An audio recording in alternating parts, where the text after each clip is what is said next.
자, 다음 주제는요. 정치권 소식인데요. 국민의힘 그리고 서울시장과 관련된 얘기입니다. 다음 기사 보겠습니다. 여기 보시면 이 빨간 줄로 좀 돼 있죠. 대권 직행 못 박은 유승민. 서울시장 생각해 본 적 없다. 두 개의 선거가 등장합니다. 본인은 대선만 바라보고 있다. 이 얘기 강조했고요. 반면에 서울시장 얘기 자꾸 저를 보고 하시는데 저 관심 없습니다. 생각해 본 적 없습니다. 선을 딱 그은 겁니다. 내용 좀 더 보면요. 어제 기자간담회를 했는데요. 재보선, 보궐선거 출마는 일축을 한 겁니다. 서울시장 선거 승리 지원 역할을 다한다. 그러니까 나는 출마가 아니라 지원입니다. 이 부분을 강조한 겁니다. 그리고 뭐 대선에 대해서 강조를 다시 한번 했죠. 이런 상황이 어제 있었습니다. 자, 그럼요. 어제 유승민 전 의원이 이 얘기를 한 부분, 그리고 당내에서 서울시장 후보군으로 물망되는 분들이 또 얘기한 게 있거든요. 같이 묶었습니다. 보시죠. 저는 대선 출마에 대해서는 그동안 여러 차례 저는 의지를 밝혀왔던 사람이기 때문에 서울시장 선거라는 것 자체가 전임 시장의 권력형 성범죄 때문에 이렇게 갑자기 생긴 선거고, 그래서 제가 이제까지는 서울시장 출마에 대해서 한 번도 생각해 본 적이 없습니다. 우리 스스로 내부에다 대고 우리 후보는 안 돼라는 그런 좀 열등한 그런 의식을 가지는 거는 저는 그거는 건물이라고 생각합니다. 일부 서울 지역의 일부 초선 의원님들 중에는 또 아주 참신하고 이런 분들이 있지 않습니까? 꼭 그렇죠. 제가 끝까지 그 후보가 되면 좋겠지만 안 되더라도 그런 그 치열한 경쟁의 과정을 만들어 가는데 일조할 수 있다는 게 사실은 대선에 크게 기여하는 겁니다. 네네. 그런 의미에서 보면 가급적이면 네. 당내에 정말 좋은 대안이 나서주기를, 저 외에 다른 좋은 대안이 나서주기를 정말 진심으로 바라는 거죠. 네. 저는 정말 저 몇 번만 더 들으면 100번 듣는 질문인데 저는 정권 교체를 위해서 최선을 다하겠습니다. 약간 답변이 그때와는 조금 다른 것 같아서. 저는 변함없습니다. 같은 말 계속하기가 지겨워서 다른 표현을 썼을 뿐 취지는 같습니다. 자, 무게감이 있는 정치인이라고 할 수 있습니다. 유, 오, 안 연속해서 영상으로 봤는데요. 다 손살에 치고 있습니다. 서울시장 얘기를 왜 저한테 물어보세요? 다른 분들 많으신데 이렇게 얘기하고 있습니다. 그런데요. 다음 기사 보시죠. 서울시장 후보 구인난에 고심 깊은 국민의힘. 구인난입니다. 구인난. 뭐 일부 의원들께도 관심을 보이고 뭐 출마 선언도 한다 이런 얘기가 있습니다만 유력한 정치인 중에는 안 보인다는 거죠. 그리고 물망에 오른 분들은 다 보셨죠. 손살에 치고 있습니다. 계파 정치 반복되면서 소장파가 실종된 이유가 여기 있다. 지금쯤이면 등장을 했어야 되는데 없다는 거죠. 과거 정부 때 계파 정치가 반복되면서 다 사그라들었다는 거죠. 여기 또 있습니다. 유승민 출마 생각해 본 적 없다. 이렇게 또 써 있습니다. 구인난이라고 묘사가 돼 있어요. 자, 이준석 전 최고위원. 혹시 이준석 전 최고위원은 내년 서울시장 보궐선거 출마 생각이 있으십니까? 아니면 생각 좀 해본 적 있으십니까? 저는 항상 생각하고 있고요. 그런데 이제 그런 부분이 있어가지고. 근데 결심을 해야죠. 생각만 하는 게 아니고 그러면. 실제로 저한테 권유하는 분도 있고 한데요. 그런데 예. 저는 우선 서울시장 선거라고 하는 거는 제가 봤을 땐 후보보다도 예. 어떤 정도의 선거로 치러지느냐가 규정이 정확히 안 됐습니다. 왜냐하면 1년짜리 보궐선거이기도 하고 예. 기본적으로 대선을 앞두고 있기 때문에 음. 여기에 대선 주자급이 나갈 것이냐 아니면 중진 의원급이 나갈 것이냐 아니면 신인을 차출하느냐 이런 예. 어쨌든 각 당의 전략이 있을 거거든요. 대전략이 이제 세워지면은 그에 맞춰가지고 후보들을 찾는 과정이 있는 것이기 때문에 저는 지금 시점에서는 아까 이제 유승민 의원도 그렇고 저희 당의 대선 주자급으로 분류되는 분들이 예. 다들 손살에 치는 모습 보이는 것은 기본적으로 굉장히 이제 안에 재밌는 내용들이 있는 게 저희가 여의도 연구원이라는 곳을 분석을 합니다. 예. 서울시장 선거에 어떤 후보를 냈을 때 가장 경쟁력이 있겠느냐를 오. 했는데 저희 내부 분석에 따르면은 굉장히 우세를 보이는 일부 후보들이 있습니다. 예. 그렇기 때문에 이런 분들 같은 경우에는 두 가지를 고민하는 겁니다. 역설적으로 서울시장에 나가가지고 가장 좋은 성적을 거둘 것으로 기대되는 후보는 수도권에서 상당한 지지세를 갖고 있는 후보라는 의미이기 때문에 예. 거꾸로 대선 나가도 가장 강한 후보라는 겁니다. 그렇겠죠. 예, 그렇기 때문에 이분들 예. 입장에서는 고민을 계속 할 수밖에 없는 겁니다. 아. 근데 이제 여기에 이제 각자 후보들에 따라 가지고 뭐 나이도 차이가 있고 이렇게 하다 보니까 서울시장 선거를 나가고 다음 단계에서 차차기 대선에 뛰어들 수 있는 사람과 그렇지 못한 사람, 뭐 각자 개인적 사정에 따라 달라지겠지만은 예. 적어도 이분들이 지금 손살에 아무도 안 물어봤는데 손살에 치잖아요. 예. 이건 뭐냐면 기본적으로 이분들의 경쟁력이 있다고 당에서 출마 권유를 굉장히 강하게 하고 있다 이런 의미이고 저는 이분들 입장에서는 거꾸로 이게 대선에 대한 자신감을 어느 정도 주는 매개체가 됐다. 예. 저는 이런 생각을 합니다. 이준석 최고위원이 아까 제가 드린 질문을 짧게 얘기하고 뒷부분을 길게 얘기했어요. 제가 추가로 다시 질문 드릴 거예요. 그러면 아까 상황이 되면 서울시장 출마 생각해 볼 수 있다. 이렇게 받아들여도 될까요? 저는 판이 펼쳐진다면 당연히 뭐 그렇게 할 수 있습니다. 그건. 판이 펼쳐지면 그 주변에서 권유하시는 분도 있다 지금. 많아요. 많다. 오늘 굉장히 주목되는 발언을 했어요 지금. 알겠습니다. 자, 현구택 전 부위원장이 갑자기 발언 깨달라고 손짓을 네. 몇 번을 했어요. 아니, 어떤 한번 말씀하시려고 했는데요. 그러십니까? 저 유승민 전 의원이 뭐라 그랬냐면 이제까지는 한 번도 생각해보지 않았다 그랬어요. 아, 이제까지는. 네. 그런 말은 그리고 아니 사무실 왜 이제 열어요? 대선 지금 1년 반이나 1년 한 4개월 남았나요? 대선 캠프 열 거면요 하면 내년 한 여름쯤에 해도 돼요. 지금 사무실 연 거는 누가 봐도 서울시장 염두에 두고 있다 볼 수 없어요. 그러니까 이거 닫은 거 아니다 문. 아니 이제 어제 며칠 전에 문 열었잖아요. 아니 그러니까 이 네. 서울시장 출마에 아예 문을 닫아놓은 게 아니다. 지금 사무실 열 이유가 없잖아요. 보통 정치인들이 사무실 열 때는 선거 준비하기 위한 과정이거든요. 예. 선거 열 거 아니면 뭐하러 사무실 열어요? 조용히 그냥 혼자 사무실 하면 되지. 의원들 막 모아놓고 언론에 예. 방송하고 이러는 거는 다 나는 이렇게 뭔가 하겠습니다. 의지 표현이거든요. 그러니까 사무실 열거나 출판 기념회 한다는 거는 출마한다는 얘기예요. 의지가 있다는 얘기고 오세훈 전 시장도 보면 지난번에 낙선해서 좀 있지만 가급적이면 뭐 능력 있는 분이 나왔으면 좋겠다. 그 말은 능력 없는 분이 나오면 내가 나오겠다 이런 말 아니에요?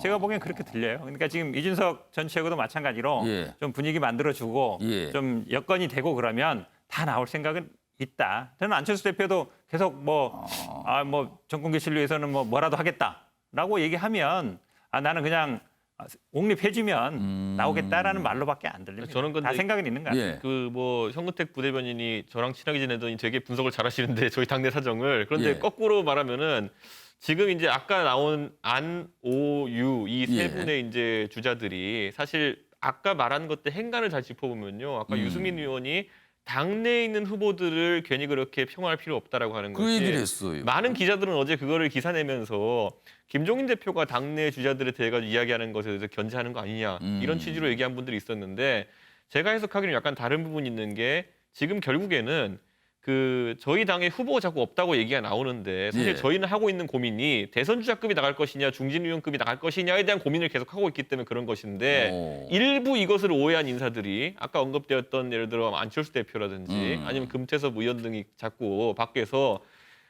국민의힘 후보 없으니까 나를 중심으로 다니려야 하라 이런 분위기를 이제 만들려고 하는 것 같거든요. 그런 것에 대해 가지고 당내 중진으로서 유승민 의원이 견제를 하는 의미가 더 큽니다. 그거는 왜냐하면 이제 이분들 같은 경우에는 그 안철수 대표는 지금까지 대선도 그렇고 서울시장 선거, 지난 서울시장 선거도 그렇고요. 기회만 있으면은 제3지대라는 자신의 영역을 설정해가지고 예. 니네가 비호감이다 이러면서 나를 단일화 해라 뭐 이런 식으로 이제 주장을 하게 돼 있거든요. 이런 걸 좀 사전에 차단하자는 의도도 있습니다. 두 분이 이제 열띤 분석을 해주셨는데 유영걸 대표님께는 이 질문을 좀 드릴게요. 당에서 자꾸 아까 유, 오, 안 세 인물에 대해서 서울시장 권유를 자꾸 하는 분위기거든요. 네. 그런 이유에는 혹시 이 세 명은 대선에 출마를 원하고 있는데 대선 경쟁력을 국민의힘 내부에서는 조금 낮게 봐서 그러는 거 아니냐 이런 일각의 시각도 좀 있는데 그건 어떻게 보세요? 저는 그런 생각도 있지만은 대선도 대선인데 우선 서울시장을이라는 관문을 넘어야 대선을 갈 수 있거든요. 근데 서울시장이 우선 너무 급한 거 아니냐. 사람이 너무 없잖아요. 그러니까 유승민, 안철수, 오세훈 이런 사람을 통해서 예. 불쏘시개 역할을 좀 하려는 거 아니냐. 대선 주자급을 넣어서 좀 판을 좀 키우려는 거 아니냐. 근데 막상 이 세 명의 이야기를 들어보면은 아니 나를 대선 주자급인데 나를 서울시장 정도로 가둬두려는 거 아니야? 뭐 이런 반응으로도 읽힙니다 지금. 그런 생각은 있겠지만 예. 이분들이 전 나와서 서울시장이라도 제대로 될까 좀 생각이 돼요. 아. 저는 아니, 제가 대선 경쟁력 얘기를 하는데 서울시장 승산 얘기까지 설명을 좀 해주셨어요. 결승전 인물이라고 본인들은 생각하는 모양인데 트로트 예. 가수로 말하면은 저는 예선 통과도 좀 어렵지 않나 이런 생각도 들어요. 하나하나 보세요. 안철수 예. 저 대표는 지금 턴어라운드 주식을 말하면 턴어라운드 주식 상승하는 주식이 아니라 예. 지금 하락하는 주식이잖아요. 어. 예. 당원도 뭐 국회의원 3명밖에 안 되는 하락세 있잖아요. 과거에 50% 지지율 뭐 그럴 때 그 옛날 안철수가 38석 그 당과는 그 당시가 다르다. 아니잖아요. 그때 지지도도 50%가 넘는데 그렇잖아요. 그리고 유승민 예. 저는 전 의원도 서울시장 나와서 경쟁력이 있을까요? 저 대구 출신이라는 그 이미지가 강하지 서울시에서 그 신인도가 별로 있을까요? 그리고 오세훈 전 시장 국회의원 최근에 2번 떨어졌잖아요. 그리고 서울시장을 그 민주당 쪽에 뺏기게 된 게 예. 그때 무상급식 찬반 투표하다가 그때 그만두 이후에 계속 서울시장 이렇게 된 거죠. 그 책임론 있잖아요. 근데 이분들이 나와서 서울시장 될까요? 저는 어려울 걸로 보는데요. 예. 이런 분들은 오히려 불쏘시개 역할만 하고 예. 다른 새로운 인물이 좀 나와야지 서울시장 판이 커지지 않느냐. 그래서 국민의힘의 딜레마는 있죠. 부산, 서울 둘 다 성추행 관련해서 재선거를 하는데 예. 부산은 공항 가덕도 공항 때문에 이거 어렵게 됐고 서울은 인재가 없어서 좀 어려운 거 예. 아니냐 이런 생각이 드는데 지금이라도 인재 발굴을 빨리 좀 해야 되지 않느냐 이런 생각이 듭니다. 유용걸 대표님께서 유오안 제 인물에서 그냥 푹푹 찌르는 분석을 해주셨어요 지금. 그러면서 승산 얘기까지. 아니 막상 서울시장 얘기하는데 뭐 승산은 있는 거 맞습니까?라고 질문을 던지셨습니다 지금요. 자, 이런 상황에서 금태섭 전 의원 어제 국민의힘 의원들 앞에서 뭔가 얘기를 꺼냈습니다. 역시 선거와 관련돼 있어요. 금태섭 서울시장 출마를 시사했다. 구체적으로 뭐 나간다고 딱 뭐 명확하게 얘기한 건 아니고요. 고민 중입니다. 뭐 역할 마다하지 않겠습니다. 뭐 이 정도 얘기를 한 거예요. 시사죠. 강력 시사입니다. 그런데 국민의힘 입당 문제에 대해서는 선을 그었다. 이렇게 돼 있습니다. 국민의힘 초선 모임에서 고민 중이라고 얘기를 했습니다. 그래서 일각에서는 국민의힘 입당은 아닌 것 같으니까 과거에 한번 봤죠. 이른바 박원순 모델입니다. 이 박원순 모델을 통해서 야권 단일 후보를 노리는 거 아니냐. 뭐 이런 얘기가 나오고 있습니다. 자, 그럼요. 어제 어떤 모습이었는지 확인해 보겠습니다. 지금 민주당은 독선과 오만 그리고 고집과 집착에서 벗어나지 못하고 있습니다. 민주당이 진보입니까? 진보 보수를 나누기 전에 정치의 기본을 지키고 있지 못하기 때문에 상식에 맞는 정치, 책임을 지는 정치를 국민들 앞에 드리지 못하고 있기 때문에 비판을 받고 있는 겁니다. 제가 바로 국민의힘에 입당하는 것이 그런 바람에 도움이 된다고 생각하지는 않습니다. 제가 민주당 탈당해서 바로 국민의힘에 들어가서 무슨 당내 경선을 한다 하는 것은 뭐 그 아무리 어떤 설명을 붙이더라도 그 국민들이 보시기에 별로 좋아 보이지 않을 것으로 보이고 국민의힘에서 어떤 거를 제안하시거나 아니면 이번엔 뭐 네가 이런 거를 좀 해줘라, 네가 양보해라. 그러면 저는 얼마든지 그렇게 할 생각이 있습니다. 서울시장 선거에 관해서는 책임감을 가지고 고민하고 있습니다. 내년 서울시장 선거의 의미와 또 제 역할에 대해서 깊이 고민을 해서 감당할 일이 있으면 감당하도록 하겠습니다. 그 부분은 결심 있으면 알려드리겠습니다. 금태섭 의원님도 전 의원님도 본인이 민주당을 나올 때는 무슨 생각이 있었지 않겠습니까? 경선 준비위원회가 그런 분들을 받아들이기 위해서 국민의 비중을 높이는 거 아니겠습니까? 그래서 저는 그 룰 안에서 좀 한번 이렇게 경쟁을 같이 해보시면 어떨까? 그러니까 뭐 이렇게 되네요. 금태섭 전 의원 서울시장 출마 상당히 관심이 있는 것 같습니다. 그리고 국민의힘에서도 금태섭 전 의원에 대해 관심이 많은 것 같아요. 거기는 뭔가 이렇게 맞습니다. 그런데 금태섭 전 의원 국민의힘으로 들어가는 거 이거는 아닌 것 같다. 국민의힘에서는 들어와서 하라. 뭐 이런 얘기가 좀 진행되는 분위기입니다. 이준석 전 최고위원. 이른바 박원순 모델. 이게 가능할까? 이게 또 궁금해지는 겁니다. 어떻게 전망하세요? 박원순 모델을 하려면요 무소속 후보로 나와도 내가 상당한 어떤 조직세나 아니면은 적어도 선거 캠프 꾸릴 정도의 인력을 구성할 수 있다는 자신감이 있어야 할 수 있는 거거든요.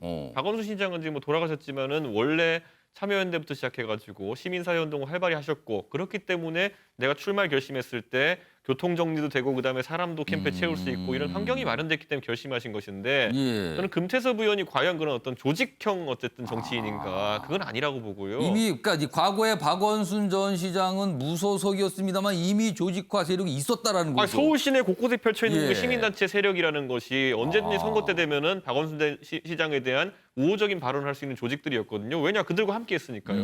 근데 금태섭 의원 같은 경우에는 원래 이렇게 조직이 협소한 이제 검찰 출신이고 예. 그 시작으로 해가지고 정치를 이제 초선 의원을 하고 나왔는데 당의 힘을 얻지 않고 조직이 생길 것이다 이렇게 보지 않습니다. 그리고 지금 대한민국에서 금태섭 의원이 적어도 이제 그 어쨌든 민주당에서 좀 다른 이견을 냈다 그래가지고 예. 보수 야권 지지자들도 어느 정도 호감을 보이는 면은 있겠지만은 과연 금태섭 의원의 경제관은 무엇인지 정치관은 무엇인지 이런 것들을 많은 국민들이 파악하고 있는 상황은 또 아닙니다. 그렇기 때문에 아마 금태섭 의원도 그렇기 때문에 본인의 역할을 출마로 국한하지 않고 어떤 역할인지 할 수 있다 이렇게 얘기하는 것 같은데 저는 뭐 금태섭 의원의 고민이 깊을 것이다 이런 생각을 합니다. 만약에 금태섭 전 의원이 서울시장 출마를 결심해서 뭔가 움직인다면 그리고요 또 하나 가정하면 이준석 전 최고위원도 출마를 결심한다면 경쟁자가 될 수도 있겠네요 지금. 당이 안 들어온대잖아요. 야권 경쟁자. 아무튼 이제 뭔가 이런 박원순 모델이라는 말이 또 등장을 했어요. 박찬영 교수님께서는 이 모델 다시 한번 볼 수 있을 가능성 어떻게 보십니까? 좀 거의 보기 힘들 것 같아요. 아 없다. 네, 거의 왜냐하면 없다. 당시에 민주당은 절박했습니다. 그러니까 박영선이라고 하는 사람을 서울시장 후보로 만들었음에도 불구하고 예. 이 사람이 최종 후보가 될 거라고 사실은 큰 기대를 하지 않았어요. 왜냐하면 그 당시에 안철수 바람이라고 하는 정치판에 큰 태풍이 불고 있었거든요. 그렇기 때문에 당시에는 뭐 안철수가 나오면 당연히 되는 그런 상황이었습니다. 예. 자, 그렇기 때문에 당시에 민주당은 어떻게든 우리 후보를 내려놓더라도 안철수 쪽이든 누구든 당선 가능한 사람을 갖다가 안겠다라고 하는 절박감, 오픈성이 있었는데 지금 국민의힘이 그런 절박감이 있느냐, 그런 오픈성이 있느냐. 당시에 민주당과 비교해봐서 예. 그렇지 않은 것 같다. 그다음에 두 번째, 당시에는 박원순